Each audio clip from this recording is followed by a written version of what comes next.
Allez, bonjour à tous, on est parti pour une revue du marché, on verra juste Bitcoin et Ethereum, il y a pas mal de choses à dire parce qu'il s'est passé des choses assez intéressantes, surtout sur Ethereum, pourquoi pas Bitcoin dans les prochains jours, mais Ethereum a bien pris cher comparé au Bitcoin, donc on verra tout simplement ça dans cette vidéo.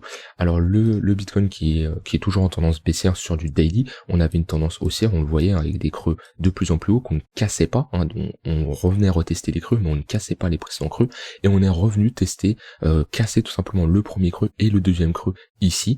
Donc on est repassé en tendance baissière avec des sommets, des creux de plus en plus bas. On a refait une fausse cassure. On est venu rechercher les stop loss. On avait des stop loss ici qu'on avait accumulés, donc des stop loss de shorter. On est venu les chercher et j'avais dit que vu le mouvement qu'on avait fait, le fait qu'ici on soit venu prendre la liquidité de ce niveau-là et de ce niveau-là, et qu'on clôture pas dans le rouge, c'est-à-dire qu'on a juste méché, on a clôturé dans le vert, c'était très bullish pour la suite. J'avais bien annoncé, ici vous pouvez regarder mes précédents briefs, j'avais dit il n'y a aucune raison de revenir chercher le bas de ce range-là, sauf si on fait ça, c'est pour continuer une continuation baissière. Chose qu'on est en train de faire, donc c'est vraiment moche pour la suite. Le marché joue vraiment avec les vendeurs et les acheteurs, il liquide un maximum de monde. On voit ici, on est venu liquider ce niveau-là, voilà, sur cette bougie, et on s'est retourné. Pareil, si on clôture dans le vert, c'est bullish parce que tout simplement on serait venu juste chercher la liquidation des longs tout simplement. Mais pour le moment, pour moi, il n'y a rien de bullish, on est toujours en tendance voilà, baissière. Et on a cassé le précédent creux, même si j'ai juste méché, pour moi il n'y a plus de potentiel W. Ici on pouvait faire un potentiel W comme ça, mais le fait qu'on est venu chercher en dessous, il n'y a plus de potentiel W. Moi vraiment quand je veux un W, je veux que le deuxième creux soit plus haut que le précédent. C'est une de mes règles. Donc voilà, en tout cas c'est vraiment moche là-dessus sur le Bitcoin. En tout cas, on est toujours à l'intérieur de ce gros range qu'on peut déterminer avec ici la borne basse et la borne haute. Attention quand même, on voit qu'il y a pas mal de panique sur le marché, je le vois sur les réseaux sociaux, le sentiment en général, voilà, les baisses, en fait avec le merge qui arrivait, il y a tout le monde qui s'attendait que le marché pump énormément, et on était vraiment dans un buy the rumor, sell the news, et voilà, et on a eu énormément de ventes sur Ether, ce qui fait que le marché crypto a bien chuté, et il y a beaucoup de gens qui sont contrariés parce qu'ils s'attendaient vraiment que le marché pump.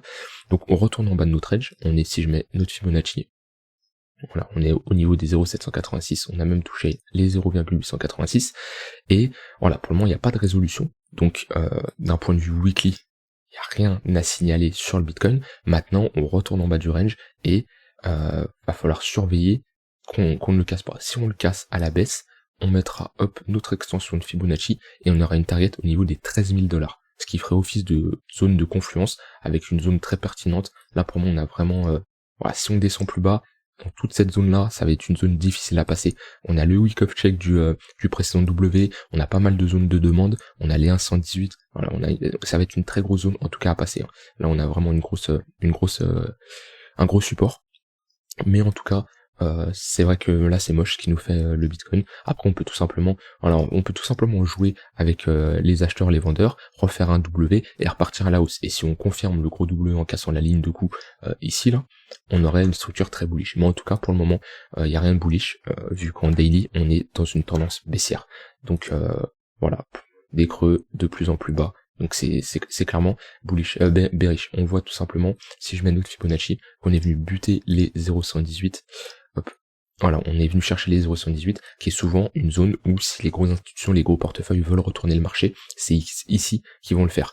Parce que c'est une zone très pertinente. Et on voit tout simplement, on a été rejeté par le bas du précédent support qui est devenu une résistance maintenant. Donc ici on a vraiment une grosse zone qui est défendue. On va passer sur Ethereum qui lui nous fait une structure vraiment beaucoup plus moche. On va aller sur une autre paire. Là j'ai une alerte. Hop. Voilà. On a une structure vraiment moche sur Ether puisqu'on a cassé le précédent, on a cassé le bottom qu'on tenait, hein, et si je me mets en weekly, on a un M-top. On a un M-top et les M-top sont vraiment des structures vraiment bearish. Généralement c'est des structures qu'on fait quand on est sur un top de marché. Hein.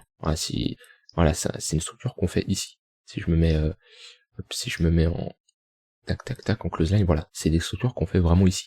Et quand on fait ces structures là, en général c'est vraiment un top de marché, c'est vraiment bearish. Voilà, on voit que c'est très rare de faire des M en weekly sur des niveaux aussi bas. Donc franchement, ça annonce vraiment rien de bon. On va regarder le niveau théorique, hop là, on va regarder le niveau théorique de ce W, voir combien il nous donne d'un point de vue continuation baissière. Je vais me remettre en daily. Parce que là, on était clairement dans un range, on attendait la résolution du range. Hop là. Tac. Voilà, ce M a comme target les 1,118 de l'extension de Fibonacci au niveau des 1050 $. Donc c'est vraiment un niveau bas, et on pourrait tout simplement revenir sur ce niveau de range, voir, parce qu'on n'a toujours pas fait le pullback. Là, on a fait le pullback sur la ligne de coup que je viens de voir actuellement. Voilà, c'est quelque chose que j'attendais. Maintenant, on va voir comment les acheteurs réagissent, mais déjà on a fait un pullback sur la ligne de coup, ça c'est quelque chose de très intéressant, et on voit que ça a été pixel, c'est quelque chose que je dis, c'est quelque chose de très classique, mais les W sont souvent amenés à être testés. Quand on fait une structure, on revient souvent la tester. Voilà, ici on a une structure, on n'a pas spécialement méché dessus, mais on est presque revenu la tester. C'est quelque chose d'assez classique. Là on a notre structure, on est revenu la chercher. Voilà, c'est quelque chose de très courant. Ça s'appelle le week of check d'un W, et c'est le fait de revenir retester sa structure. Maintenant, le problème c'est, j'aime bien qu'on revienne rechercher la structure, mais bien avant de faire un M. Là pour moi, la trend est baissière, on a un sommet, un creux, un sommet et un creux beaucoup plus bas.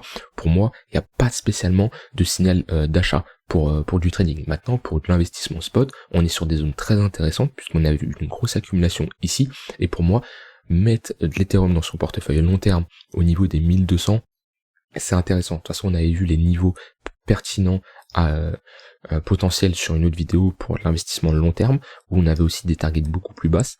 Mais voilà, pour moi, sur Ether, voilà ce que j'avais envie de dire. On a aussi une divergence potentielle qui est à noter ici. Elle n'est pas confirmée, mais ça veut dire quoi? Ça veut dire que les vendeurs s'essoufflent. Elle n'est pas confirmée. Pour la valider, il faudrait casser ce niveau-là pour valider un W sur le MACD. Donc on n'y est pas encore, faudra attendre quelques jours, quelques semaines, mais voilà, ça nous prévient qu'on a une potentielle divergence. Maintenant, la trend est clairement baissière, et en fait, de mon point de vue, là c'est vraiment mon avis, hein, mais en fait, les baisses, ils sont pas assez violentes. On a les gens, là quand je vois sur les réseaux sociaux, ils sont vraiment en buy the dip, ils sont pas en mode ouais c'est la fin, les cryptos c'est du n'importe quoi, voilà c'est fini. En fait, tant qu'on ne fait pas ce genre de mèche, comme on avait fait ici, je sais pas si vous vous en souvenez, si vous étiez là en mai 2021, là vraiment, en une journée, on avait perdu 50%.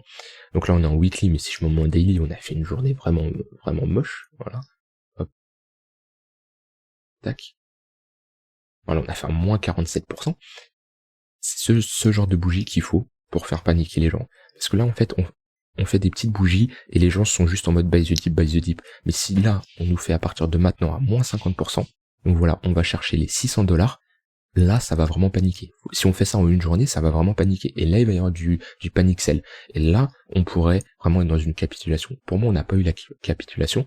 On est dans une zone où on est en mode buy the dip. Donc pour moi, on a besoin de faire capituler un maximum de gens, même si il y en a beaucoup qui sont partis du marché, il y en a encore beaucoup. Je le vois sur les réseaux sociaux, je le vois comment ça se comporte, etc. Il y en a encore beaucoup. Voilà, j'ai rien d'autre à ajouter. Si vous avez des questions, mettez-les en commentaire, j'y répondrai, ou rejoignez le Discord. Il y a du très lourd qui arrive sur le Discord dans les prochaines semaines, dans les prochains mois. Il y a du très lourd. Donc je vous en parlerai dans une prochaine vidéo. Mais voilà, rejoignez le Discord, et nous on se dit à très vite pour une prochaine vidéo. Bye bye.